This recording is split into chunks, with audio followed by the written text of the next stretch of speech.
asking me what happened. I was just like, I have to explain it all again. Yeah. How are you? How's things? Right. We are live. And Craig, we're not going to ask you to repeat your harrowing story, I promise. Things are good. Things are good here. It's been an insane weekend of like, it's gone up to like 15, 16 degrees and like actually warm, but insanely windy. Like, I don't know what the hell is happening. And then it goes back to normal on Tuesday. So yeah, that's fun. But how was your trip to the UK? Don't even get into the trauma. Just tell us all about the good stuff. How was your trip? How are you doing? Yeah, it was good. Yeah, it was nice. We saw a lot of family and stuff like that, and then went to Paris after that for a couple of days. So it was a good trip. Like I did, again, those familiar with US holidays and stuff, I didn't have any time off over Christmas, so that was the week and a half that I had off. So yeah, it was good. Thank you for asking. How are you guys? Everything good? Just continuing to live the dream. That's all you can do. Yes, it's all you can do. Every day is a gift. But it's been a fun weekend of football. It's been a fun weekend. I don't know if you guys saw. Obviously, we'll talk about our game, but that Newcastle Forest game was a fun one as well. Not the Man City game. That was rubbish. First half, anyway. Like I felt like the game kind of died a death because the style that Forest play is not designed to come back from 4-1 down. No, that first half was utterly nuts. Like it really could have been the reverse on us, right? Like if Newcastle went in 6-1 up at halftime, I'd have been like, that's reflective of what I've just watched.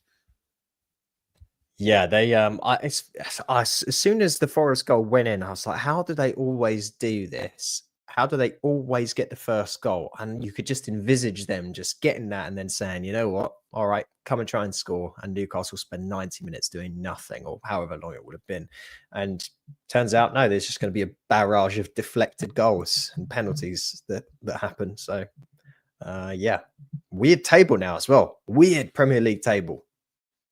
It's both exciting for us and boring in general, isn't it? Like the title's wrapped up, relegation's wrapped up, but actually we have everything to play for. Like there are like 12 positions up for grabs for us, but everything else is done. It's like a really weird sandwich where the bread is like razor thin, like horrible granary bread that's like a few days old. It's got some of the seeds that get stuck in your teeth, like the really rubbish stuff. But then you've got 8 pounds of like turkey in the middle. That's the Premier League table. All the good stuff is happening between about 3rd and 11th.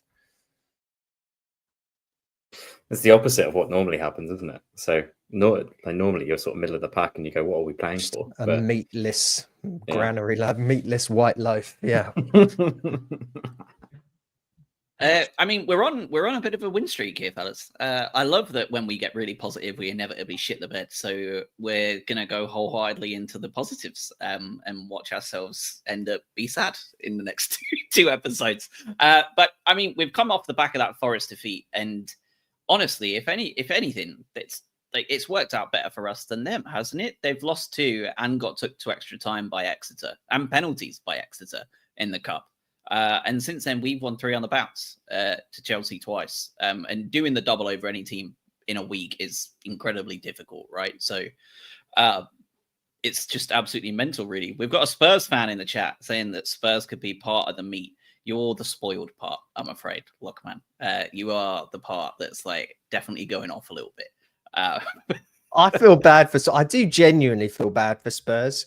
With the injuries, I really don't think it's representative of what that team and that manager can do. But be so different without Levy and without the injuries. It might be like a nice football club to watch, but unfortunately, yeah, alas. But I mean, coming into Saints, it had trap game all over it, didn't it? Like you've coming off the back of 2 excellent wins against Chelsea. You're thinking, here we go. Southampton are absolute dog. Like they've fallen off a cliff since they played us in the first fixture, like where they seemed like some semblance of a football team for about 35 minutes. Under Juric, they've gotten even worse. Like it's absolutely shocking. Their last couple of games, they did get the win against Ipswich, which is their only win in 2025, and guaranteed Ipswich are yet to go without a win in 2025. So Ipswich still haven't got a win this year. That's their only win to their record this year so far. And everything else around them has been diabolical, right? Like battered by Bournemouth, seen away by Southampton, by Forest. Newcastle have beat them comfortably. They lost to Burnley in the cup as well, continuing Burnley's clean sheet freak going on. So the Albion rock up to St. Mary's, and you just think like we are going to gift them their 10th point of the season here. Like everybody felt that way, right? Until about 6 minutes in, and we realized that actually Southampton are so much worse than we could ever have imagined, unfortunately for them. We tried our best, though, at a certain point where they had that offside disallowed goal, and it could have been 1-1. And you started to think to yourself, oh no, this is going to be our classic vintage recipe for disaster. But as you say, I've never seen a team leave so much space just directly down the center of the pitch and center defense. All we needed to do was just push the ball through the middle, and they just opened like the Red Sea. It was, I mean, they've got no central defenders left. They've got like one central defender, something like that. It's just a guy. They are abject. But we nearly, I mean, it could have been, Stephen said in the chat, could have been 8-0, quite fairly believably. Like what would we ended with 4 XG, but 10 big chances. Like I can think immediately of just Minte should have scored at least numerous times. Numerous times. Yeah, normally we get that and then we're not winning and we end up like coming away from just furious. But this was just, the second half especially was just a joke. It felt like we were playing a championship team. Well, I mean, just before the first goal, we had that Ruter opportunity, right, where he ended up hitting it straight at the keeper after showing like really good strength. And then Mitoma's back post kind of where it was just really awkward. Like he couldn't get anything. It was like he kind of just ran into it and hoped. But like there's 2 right there that like different angles, slightly better timing, and that's 2-0 up before we've even gone 1-0 up.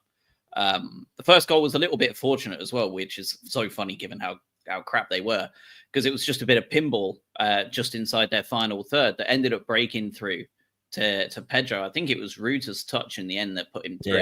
Yeah. But he didn't get the assist for it because I think it ended up taking just so many like ping pongs around. Pedro comes through, who gets the start. Obviously, Welbeck out of the squad. Veltman out of the squad as well. Both took injuries. Hopeful for Tuesday for both, according to Hertzler. So we'll see. But in and out of that starting 11, Pedro made no mistake, did he? Like, just how cool, calm, and collected did he seem the entire 90 minutes when we've gone on and on about him not being a number 9, and he puts in a performance where you go, yeah, that was an all-round number 9 performance.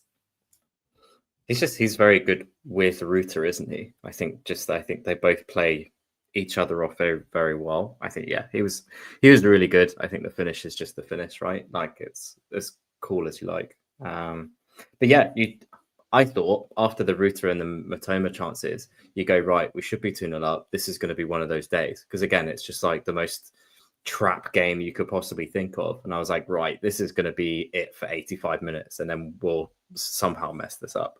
But yeah, it was just a 90-minute barrage, apart from maybe 5 minutes from when the second half started. But yeah, a good finish. And then you're well on your way after that. I didn't feel like we were in any trouble. I don't want to downplay Pedro's finish because it was unbelievably good. Like I know it maybe in real time it didn't feel like it, but if you watch it back in slow motion, he dummies the keeper first and then chips it. He's watching. I think he intends to shoot, then decides, the keeper's coming out, I'll just murk him. And all happens within an instant while he's got a defender sort of running at the side of him. Like, it's really top draw finish from him. And as you say, a guy that we've all been saying, he can't play number 9. He played that lights out. Of course, with the caveat that Southampton are diabolically poor. Yes, it's bad. I don't recall us playing a team that bad in the Premier League ever. I mean, it's tough. They're playing Joe Aribo at like centre back. Do you know what I mean? Like it's bad. I think I'm not going to speak to their sort of injuries and stuff like that, but your only main centre back hasn't played for 18 months, and you have to bring him on for Bednarak. It was tough watching for them, I'm sure, but I know, they were obviously playing players out of position, and it looked like it. Yeah, it did. They did have a cheeky half chance in the first half, though, which is about the only one they had other than the goal. Made Bart Verbruggen wake up a little bit. The cross-turned shot that absolutely almost fluked in. Good to see that Bart was awake, though, right? Like, just before the halftime whistle, that would have been brutal going in at halftime 1-1 in a game where we'd already dominated them. We'd had 7 shots already, 3 of those on target. A couple of the ones that weren't were those ones that we just talked about with Mitoma, who just like inches wide. Like, it would have been brutal going in at halftime. They come out, almost score again. That's rightfully disallowed, to be fair. It looked pretty clearly offside. Always the benefits of the pitch pattern being the straight line, because he was right on it, which was always nice. But after that, there was no way back, and it started off with Minte, who, again, we'll talk about a little bit, but should have scored. Puts in an unbelievable pass for Ruta to tap the ball in. Like, we talked about his distribution in the first half of this season and how poor it was, like his decision making on that final ball. Since Norwich in the cup, his decision making on that final ball has been not far off, like perfect. I feel like every time you've asked him to make a final decision in the pass, not the shot. We'll not address that. But like in the past, like when he's putting that ball in the box at this point, it's almost always the one you hope to see, even if it doesn't come off. Like, it's really improved, hasn't it? The thing about him for me is that I feel like every time he gets the ball and he's running down the side, in my head, I'm sort of rolling a 100-sided dice. And any one of those options can happen. Like, he's going to do something incredible. He's going to fall over. He's going to run the ball off the end of the pitch. He's going to do like an incredible pass. He's going to flop over his own hands. Like, you don't know. And that's why he's exciting. But he had that electric start to the season, completely fell off and started to look really ineffective. And now has come back really, really with aplomb. And yeah, that pass was amazing. And like we said, he could have. I mean, I'm watching the one back right now when he dummies the keeper and cuts back in and decides he's just going to like have a scenic view of the goal before trying to shoot, and then doesn't. But like he could have been man of the match clearly yesterday, clearly. But there's the ceiling on him as a player is so high. If he can figure a lot of this stuff out, we've got another incredible player on our hands. This is all just part of the fun as well, wasn't it? I think especially last week you saw how good he was, and I think defensively he's got a lot better, or he understands it a little bit more, and having that ability. And we speak about how good Solly March is at that as well, being able to contribute defensively and then also be effective in the attacking sense. Like, again, you can handle those mistakes if defensively he's doing his thing. And also, you forget he's also 20 years old, right? So like he's got 2, 3, 4 years ahead of him of making these mistakes so that he learns from them. But that's part of it, right? That's what we do. The fact that he's now getting better and better, and then you've got other players that are sort of coming into their own as well. It contributes towards 3 wins out of 3. You sort of welcome Bournemouth on Tuesday and you go, actually, we're doing all right here. We're in a good spot with good players that are playing well. Josh, I want to talk about a couple of things really quickly. The first is the fact that we've gone from the Chelsea games to this game with a different tactical setup, right? Obviously, we've talked about Welbeck coming out with the injury, and we've had to switch some things around. We played 5 at the back, basically, right? We played as you mentioned, Craig, defensively. Minte was basically playing right wing back against Chelsea.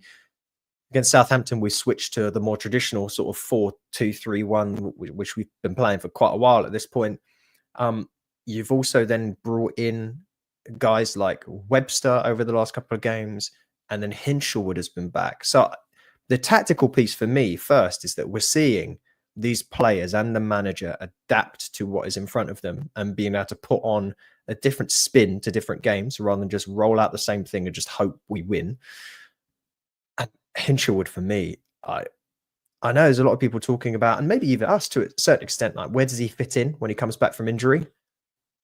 But you just put him anywhere, and he's effective, and he's always running, and he's always going to try and get to that ball before anyone else. You can play in left back, right back, defensive midfield, central midfield. I don't really care. He's been so good, and obviously pops up with the goal. He's somehow always involved in some like melee in the box. But he's been tremendous when he's able to play.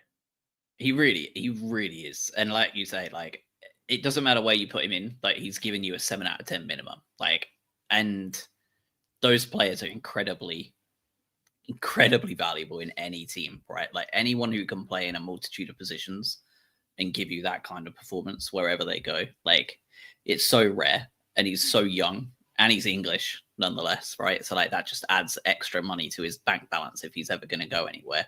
But he's also a local boy and genuinely feels it too. So like, I think whenever he does eventually move on, if he does move on, right? Because he's also the sort of player I can absolutely see going under the radar for the next 10 years, like, and just not getting any like big names come in for him, which I think is going to suit us down to the bloody ground. But if he does go anywhere, it just adds more money to his tally, doesn't it? But like, he really was everywhere yesterday, and he played right back. But the way Southampton played and how poor they were, it gave him and some of the others such freedom to go and do something a little bit different too, I thought. They were able to just have a lot of fun. And Minte's breakthrough that almost should have resulted in a goal came from him running directly down the middle. Mitoma's goal comes from him running immediately down the middle. Like, they both were just all over the place yesterday. They played wherever they want. It was just so poor from Saints. And when you see that front four now, like, the four together have so many different attributes that are strong, that like, they're an absolute nightmare to defend against. And like, you can transition out any of the four and put in Welbeck, and I'm saying the same thing because he offers something different to the other four as well. But like, the pace and like, just unpredictability, I think is the best word. What you said, Adam, like, for Minte is like incredible. Pedro is Pedro. Ruta is showing himself to be this incredibly strong and effective runner, playmaker, everything you would want for him. Mitoma is just Kaoru Mitoma. Like, he is the catalyst, the talisman, right? Like, they all offer something so different that now they're starting to get fit and stay fit. Like, the options are endless if we play tactically correct. Like, there are things like Hertzler has a great opportunity to do something a little bit special, but it's just about keeping them fit, right? Like, Minte, tough to keep him fit all season. Pedro has not been fit all season. Ruta, 1 or 2 absences. Mitoma, in fact, Mitoma is pretty much the only one in the entire squad that has stayed injury free, it feels like. Don't say it. The good thing that we have is, with some of the other players coming back from injury, like so Solly March was semi-fit for this game. Am I right in saying that? He was on the bench, I think, wasn't he? So yeah, I think he could have played if push came to shove. Weaver obviously came on for a little bit. We had Purvis back. O'Reilly didn't even get a look in. Soon as Gomez came on, puts in that ball for Minte. Superb ball. I think it was his second or third touch. Perfect. There's a player. He's a player. Like, that's a, I don't know how we managed to, like, under the radar grab a guy that was just playing alongside Lionel Messi. No, whatever. I was just like, oh, whatever. Don't care. He looks really good as well. So between them all, I mean, he's spoiled for choice. And the big thing for me, we have to caveat all of this, right? Because we've played a Chelsea side who are in dire straits right now, have just fallen off the rails completely. A Southampton side that they don't even know where the rails are anymore. But cliche, the old adage, if you can only beat what's in front of you, and we've done that. But now we come down to some tough games. Now it's going to get really, really tough because we're starting to play the rest of that turkey deli meat. This doesn't work anymore, the metaphor, does it? We're starting to play those other teams around us. if we can figure this out, we've gone in the space of what, 3-ish weeks, where everyone in this fan base, every single person, no matter where you ended up, was questioning Hertzler and whether he should have this job. To now, how many points are we off Champions League football right now, as we speak? 4? Yeah, 5? I think so. Something stupid. Because it's probably going to be 5th, right? And Newcastle are in 5th with 44 points. We have 40 points. Like, what the hell is this season? Well, yeah, you've got Bournemouth as well. You know, I think there's a lot of plaudits for Bournemouth and Forest and what they're doing, and that's great. But like, you win on Tuesday, you're on the same level as Bournemouth. Bournemouth just lost to Wolves. Yeah, I mean, I got a red card after 15 minutes, but you know, that's still. But you know, there's really good teams, and like you said, there's your Newcastle, your Fulham, your Bournemouths, the 3 next games, right? I know one of them is the cup, but like this is where you sort of sink or swim, right? Where do we deserve to be in this table? Because you're right, you could be anywhere from 5th to 15th at this point, right? There's a huge chasm otherwise. So it's sort of, you know, where do we want to be or where do we expect to be? I think these 3 games are important to sort of yardstick yourself for the rest of the season and really have that run in. So you do well against Bournemouth, Newcastle and Fulham, you're suddenly looking up rather than down or whatever. So I think these next few games are really important. And we've given ourselves a good foundation to go, right, we beat Chelsea twice, we beat Southampton. Yes, they're in all forms of disarray, but like you said, you have to beat them. So let's see where we are in 2 weeks and go, right, okay, are we looking up or are we looking down? Chelsea looked twice the team they did against Villa than they did against us. So, I mean, yeah, they're not in the best form, but they should have won that game and they got beat anyway, which goes to speak to their mentality, right? But like, that was a heck of a better performance than what they put in against us. So, and we all talked about extensively the tactical change Hertzler made. So like, how much of that comes down to we made them look that bad, right? Like, I don't know. Like, we'll find out as the season goes on, probably. Stephen's made a point in the chat that I am absolutely bringing up. So don't worry, Stephen. We'll hit that after the 3rd and 4th goals. But Kaoru Mitoma, what form this kid's in? 27, still prime, literally in his prime. Turned down his move to Saudi, thank God. Don't know if you guys saw that video late in the week of him with the 70-year-old Japanese fan. Really incredible cool video, by the way. Need to watch it. Like, crazy the commitment people have. Like, just crazy. Really cool video. And then again, just what a touch from João Pedro, by the way. Playing the number 9 role exactly as you'd want it. We talk about Ruud's strength. Just held off the defender and just tipped the ball into Mitoma's front. Like, unbelievable. Burst forward. I can't remember who it was, but just one of their defenders just outright tries to drag Mitoma down and he's too quick. Just just goes straight through, breaks through and does exactly what Pedro did. Almost to the exact same, like, even the slight pump fake, like, does the same thing, tips it over the top of him and it's 3-0. And at that point, I think we all were like, phew, right? Like, that was it. Like, at 2-0, you still just don't trust this team. But at 3, and seeing how bad they're being at that point, I was like, we are as close to home and host as it can be, right? But what an unbelievable performance from Mitoma, and one unbelievable couple of games he's had since the Saudi situation, really. Like, he's certainly been determined to put that well and truly behind him. It's like just a weird little moment at the end of January. Craig, it would have been so awful to sell him, wouldn't it? Because I know everyone, every football fan, they always seem to go like, oh, we'll get value for money. And I get that a little bit as if you're playing Football Manager, but I never care too much because it's not my money. But I don't care. Like, as long as the club is sensible about investing and bringing in other players, the club having 90 million or whatever in its coffers. So, sure, I feel maybe a bit better that Tony Bloom gets to pay himself back a little bit of his debt, but broadly, all it means is that you're going to try and bring in some other players that make up a whole of what is currently, our best player. Really, let's be honest. So no, he's for me, he's the unmissable one. You if he's fit, you play him, and when you play him and he's not double, triple teamed up on that left hand side, he's doing something.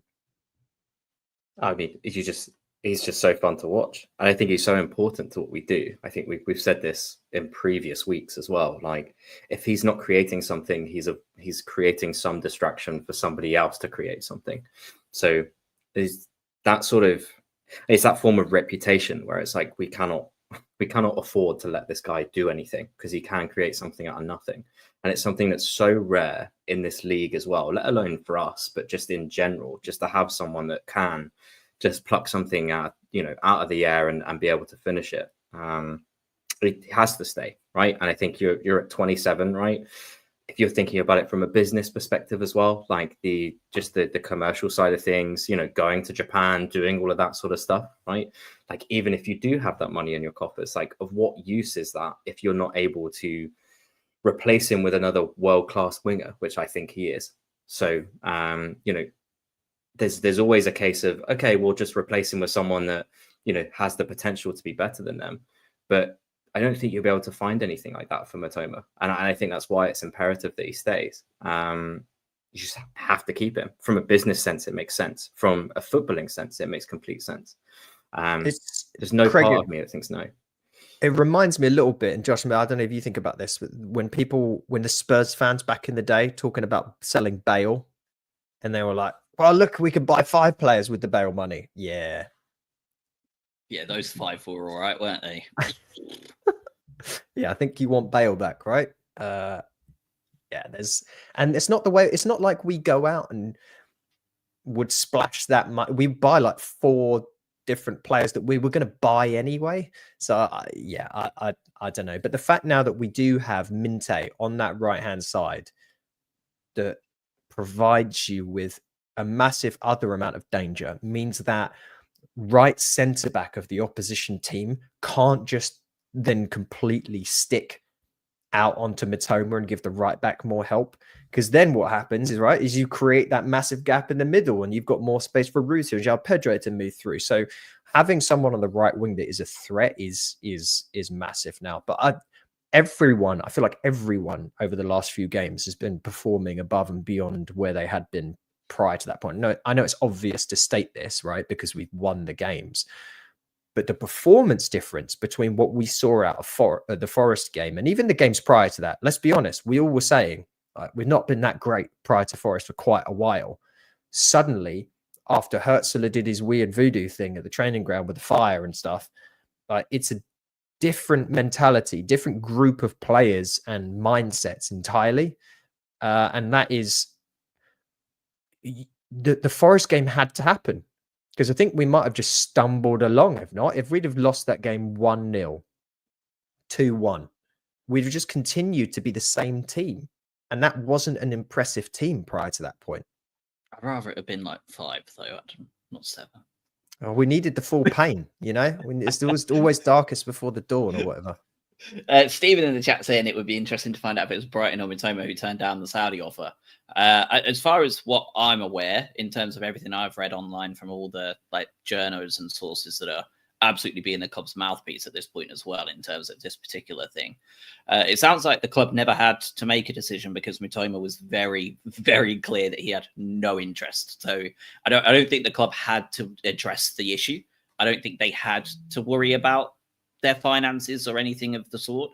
I think it was so clear cut from Karu that he did not want to leave that he kind of saved the Albion a headache of worrying about the PSR implications and don't we blah blah blah blah blah. He didn't want to go, and he likes it here.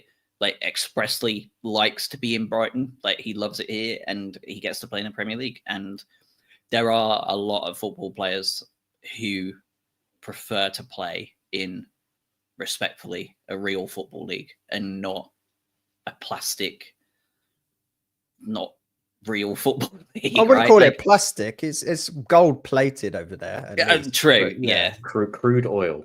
Yeah. Yeah. But I mean, it's the same as when China was had their phase, right? Their the teenage phase of loving football, and we had a lot of them go over there. Could have been Oscar. He could have been Oscar, couldn't he?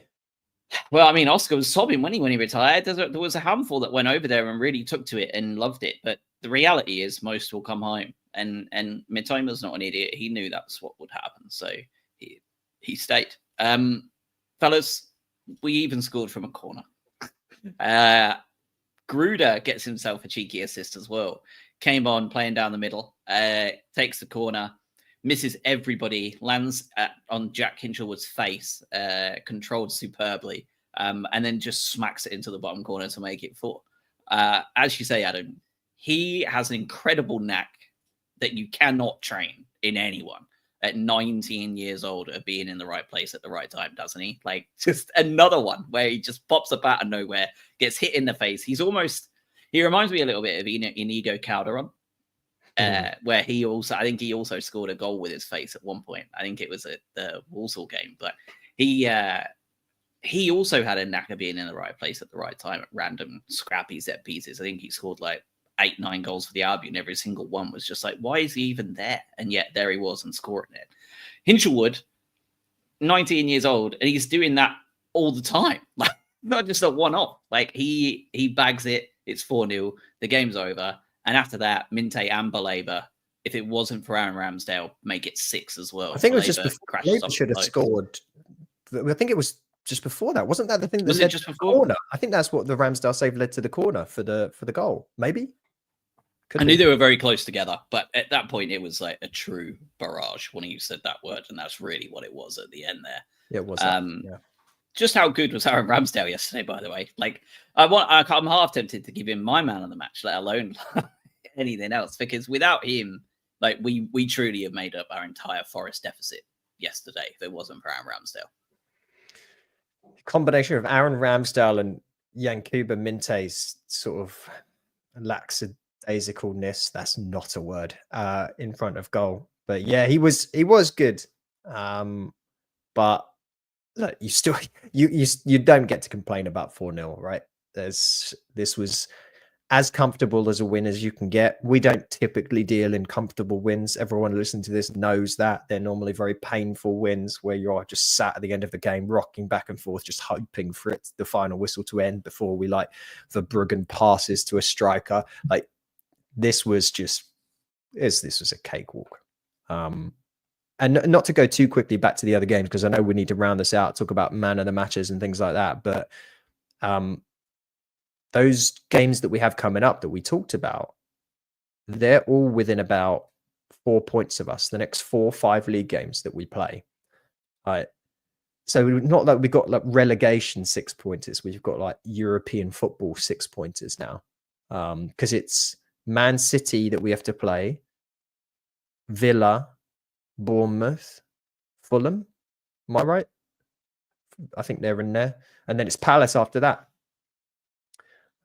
So yeah.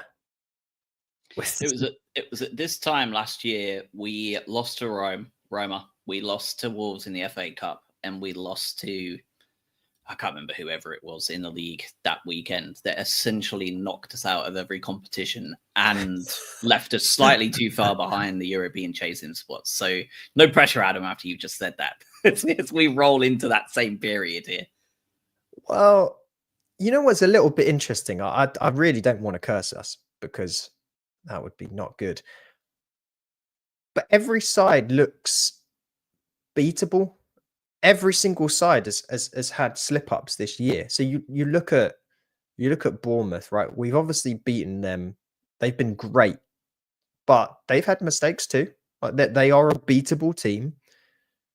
We've seen Chelsea, the other team around us. We've battered them. Villa been awful. Like, they have fallen apart. Like, and they're the ones suffering from the European thing, and then they can't translate with the league form. The worry with them is that they've brought in some quality between Doniel Marlon and Rashford and Asensio. And Asensio and Rashford already seem to be putting together a nice little partnership at least. But they've not been good. Fulham have been randomly beaten. They've just got beaten 2-0 by Palace. Like, all of these sides are... It's not like you're stepping in and going, we can't beat them. And look, we know where City are at. This is the most beatable side City have ever been in the last 10 years. So...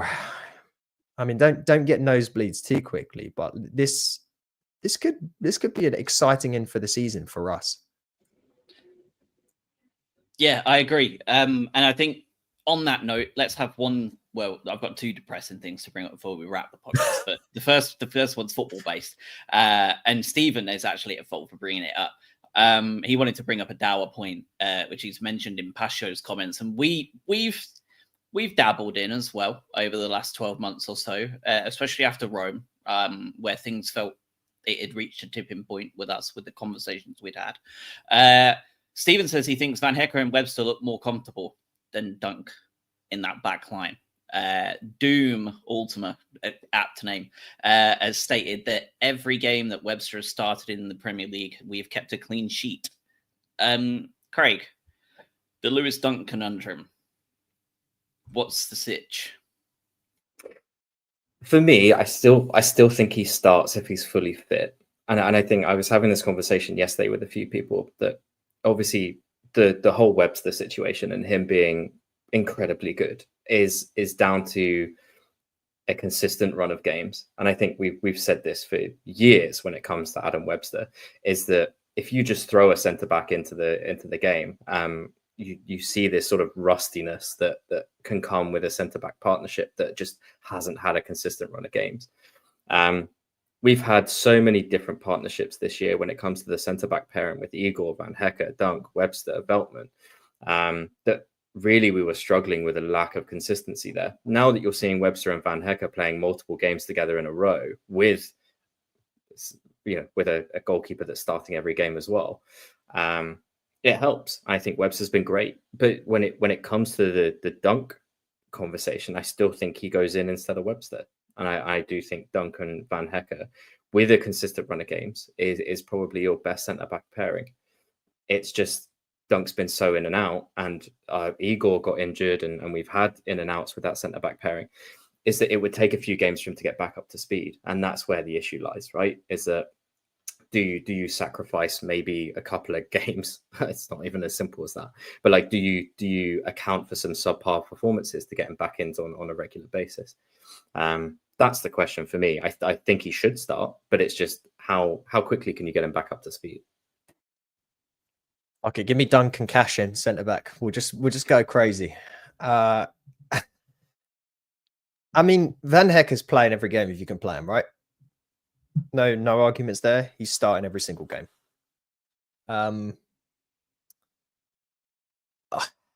I've made no secret of my dissatisfaction with Adam Webster's performances in many games over the past 2 seasons, but he'll go through a little purple patch every now and then, and I'm very much in favor of playing the hot hand, play the players that are in form and doing stuff for you.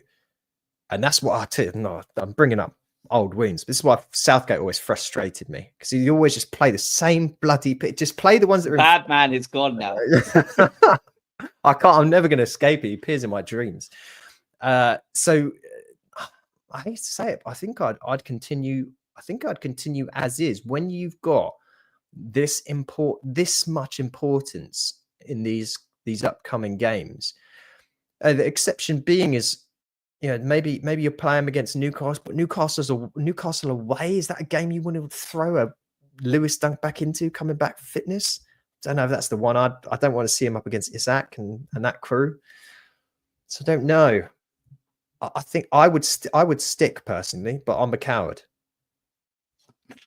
I mean, it's not that, like, I just don't think you can. You've just had 2 clean sheets in a row, right? Like, and like, I don't like, and that one obviously prior to 2-1 with Chelsea was when Donkey went down, right?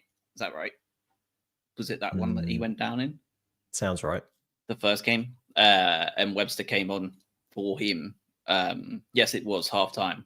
Webster came on. So his last 2 starts, he's kept 2 clean sheets back to back. Like, and you're right. Like, we've got some very difficult games coming up. Like, they're not easy ones to just slot back in. It's not like we're in September here where you can just slide back in against Fleetwood at home, like in a Carabao Cup 3rd rounder, like or a Southampton one right away. Like, if he was fit and ready to go for this, it'd have been a perfect one to slot him straight back in, and we can just pretend he never left. But the next couple, like you say, Bournemouth, Newcastle, Fulham, Man City, Villa, Palace. The next one that I feel you're comfortable bringing him back in for is Leicester, and that's 12th of April. Like, unless obviously they play against Bournemouth on Tuesday and absolutely shit the bed, and then you've got the easy excuse of bringing him back in. But if they don't and they continue to play solid and they're doing what you asked them to do, I know he's the captain, but I agree with you. I think you stick with what you've got going. I think it's really risky, given the bounce back we've had, to even risk morale being affected by chopping and changing a team that doesn't deserve to be changed. I'm getting way ahead of myself here, but is there a chance at the end of the season, the final 3 games, you've got Wolves away? At that point, the 3 sides that are already going to be relegated, in my opinion, right? They're going to be gone, so they won't care. And it ain't going to be Wolves either, by the way. Yeah, not after this weekend for me. Sealed relegation. Yeah, that was it. Yeah, you've got Liverpool at home, penultimate game. They're going to be done. Then you've got Spurs away, final game of the season. A battered Spurs on their 14th tour of duty. There's dudes there. They've got nothing left. Ange is just looking absolutely desolate. Probably 12th. There's no hope for anything. Is there a chance we're just facing a bunch of kids for the last 3 games that could be quite pivotal in our end of season plans? Hope, a little bit of hope there. It's possible. It's a weird positive episode, isn't it? I don't know what's happened to us. Yeah, what's going on? But I think, towards the end of the season, if we've got something to play for and the others don't, then clearly there's an edge, right? A lot of teams are being careful about throwing games and stuff like that. But if they've got nothing to play for, then who knows? Weirdly optimistic for that. It could be something. A worse Brighton team beat a better City team when they had all their eyes on the Champions League at the end of the season. There's every reason to hope that if Liverpool keep going well in Europe, you're exactly right. We're playing a bunch of reserve, a half reserve side from Liverpool. And the other especially if they get far in Europe too. Exactly. They'll be saving themselves. Yeah. And then Wolves and Spurs, as you say, it may be a case that Ange at that point, he may not even be there. It may already be one of those things a bit like De Zerbi, where it's already announced he's gone before the season ends. And he's just saying, see you later. I don't know. It's going to be a very, very weird one. But yeah, the way it shook out those final 3, they could be really important. And as long as we keep touch with this group, right, which is a big group, but as long as we keep touch with this group into that final 3, then who knows, anything can happen because we're so close to everyone there. It's almost like that top half of the championship. It's become a bit like that, where from 4th to 14th, there's 3 points between them. And on the final day, a team in 13th can go anywhere from the playoffs to 2 points above relegation. It feels like it's going to be like that, but where it comes to playing for European places. And I mean, who knows, right? It's been such a weird season. We could end up saying we've got to prepare ourselves for a FA Cup semi-final, right? You just don't know, especially with Newcastle. They're as inconsistent as we are. It's just such a weird group of teams until we run into a Liverpool or someone like that in the cup. Then we're probably in a bit more trouble. But it's so hard to know. I still cannot, and I've said this, but I cannot get my head around the fact there's been 2 league games since we got battered 7-0, and we're 4 points from a Champions League place, and we're talking about the end of season games, whether we can scrape into Europe. What season has that happened in before? You get beaten 7-0. You're talking about, is it time for the manager to go? And then you're like, wow, maybe. Wonder what European place we could possibly get 2 games later. Oh, yeah. Good stuff. Well, speaking of the European stuff, I'm going way off on a tangent here before we go man of the match. But if Chelsea win the Conference League, what happens with the places? Because they should win it, right? And if they finish in a certain position, does it then cascade down to the next team? What happens there? I've got to open ChatGPT up. I assume the Conference League winner goes into the Europa League by default, right? So if they finish in a Europa League spot, it should fall to the next team. It should. Which is why people, I assume, are talking about 8th place, right? Is that that's the Conference League spot if Chelsea do as well as they should do. Yeah. And that Conference League is dire, by the way. We could win that. Absolutely. We could have won that in De Zerbi's year with all the Mhm. injuries he had, like I with mean, that team. they've just got to beat Fiorentina, basically. That's the only other team. I think they're playing Copenhagen next, which is like, Yeah. it can be tough, but like, given that they've got a designated squad just for the Conference League, like they should be just bouncing it. Okay, I've got an AI readout. This may or may not be true. Yeah, this could be wrong. All right, so they automatically would qualify for the Europa League if they finish in a position in the league that does not qualify through Europe, i.e., below 7th. They'll take a Europa League spot, which adds an extra English team to European competition. If they finish in the Europa League or Champions League spot, their Europa League qualification from winning the Conference League becomes irrelevant as they take the higher ranked spot.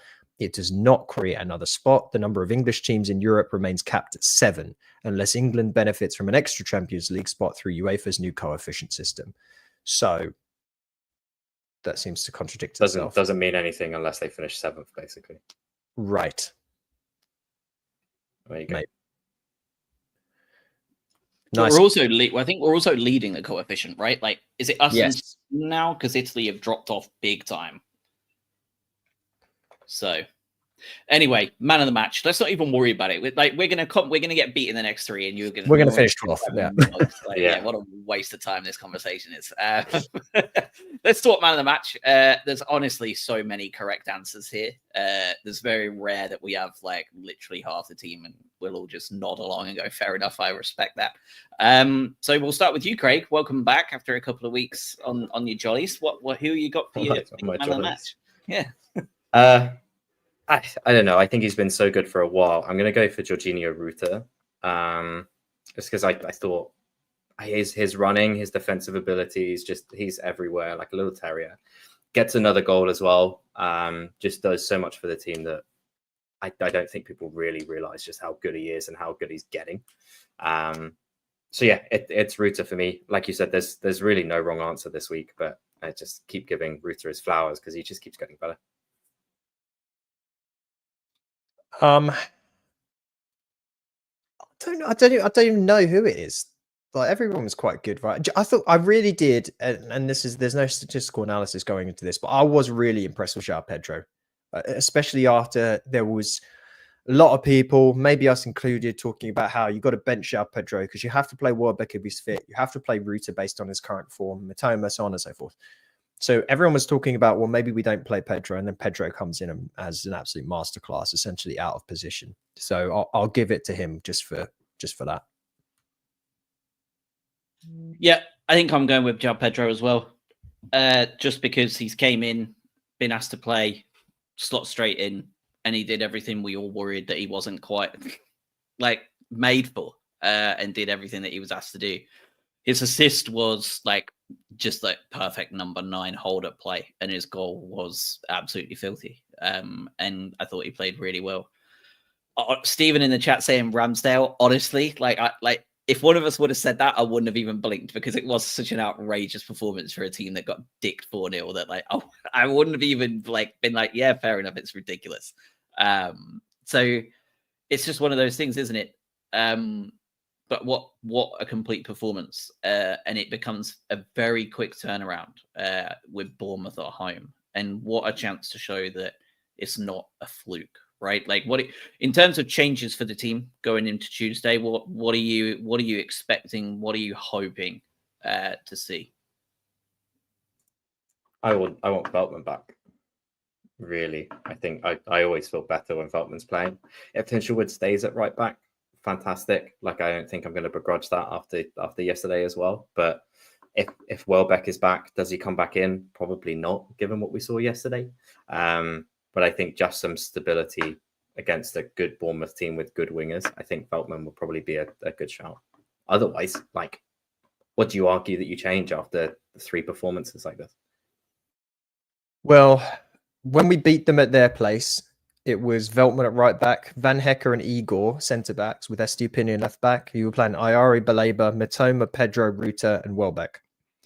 That worked pretty well. I remember vividly how good the front grouping was then, especially João Pedro and Welbeck were incredible in that game. And then Baleba obviously got sent off 60 minutes in, and we still won it. Yeah, run it back. Run that back. Obviously without Igor, because you can't do that. I think my only sadness there is that there's no spot for Hinshelwood. And I've just talked about how I think you sort of need to play Hinshelwood. So if there's any chance Veltman's not 100%, I'm happy playing Hinshelwood at right back again and doing that. And I'll also say Lamptey's really had a little mini renaissance again, hasn't he? After a tragic outing against Forest, one of the worst performances in the history of the game of football. At left back. At left back. So hard to switch it. But I mean, I'm playing Welbeck if he's fit. I'm playing Welbeck if he's fit. And I want Hinshelwood at right back. So that's the only change I'd really make. I don't see anything wrong with that. And yeah, I mean, Hinch can go anywhere. Stephen in the chat saying swap Hinch for IRE or give them 45 minutes each. I mean, Weeper's going to want to be in part of that conversation too, right? At this point, and so is Gomez. So you've now got a heck of a lot of people who want to play in that central midfield role. So yeah, it depends on how Hurstler wants to play it. If he wants to allow them to have a lot of the ball and break us down and then hit them on the counter attack, which we've been doing recently, which I think is probably going to be what we go with against Bournemouth, especially. I think that IRE is probably going to be the one that gets to start in the middle of the park, and Hinch will be moved to one of the fullback spots. I wouldn't be surprised if we didn't risk Veltman, even if he thinks he's ready. I won't be surprised if we didn't risk him. If Welbs is fit, do you put him in? Yeah. For Pedro? Yep. Well, or for Ruta? Because you can't, obviously, not the other two, because he's not. Well, hold on, wait. Why can't we do the same lineup we did against Bournemouth last time around? Ruta played on the right. So we drop Minte after his 2 performances. I'm dropping him purely for him not taking that shot. Yeah. I'm dropping him for not taking that shot. He needs to learn. You can't do that, mate. Not in a close game. Yeah, because you can bring Minte on 60 minutes in if it's not working out. And he is the biggest game changer you have coming off the bench. So I'm okay with doing that personally, but that might be a very unpopular opinion. I don't think it's too unpopular. I'm going to get depressing for a minute here. There is someone who will not be going to the Bournemouth game that has been to many over the last 50 years, and that is a gentleman called Andy Gresty, aka Wedgie. That was a very good friend of Robin and I's. He lost his battle with mental health recently. I think it was Thursday or Friday. Didn't even get to see this absolute destruction live and in the flesh, which is a big shame. But I just wanted to say that if you are struggling, especially men who mostly listen to this podcast, you are not alone. There are people who care about you, who want to listen and who want to help. It's okay to talk and it's okay to reach out.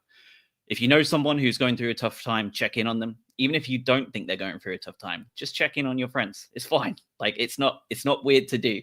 A simple message, a call, even just letting them know you're there.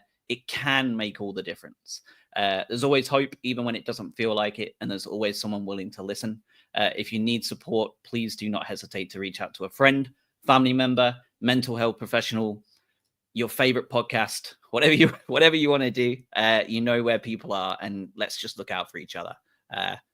It is what it is, and we all have to just keep on cracking on. But just know that you've got options, and it's not the end of the world.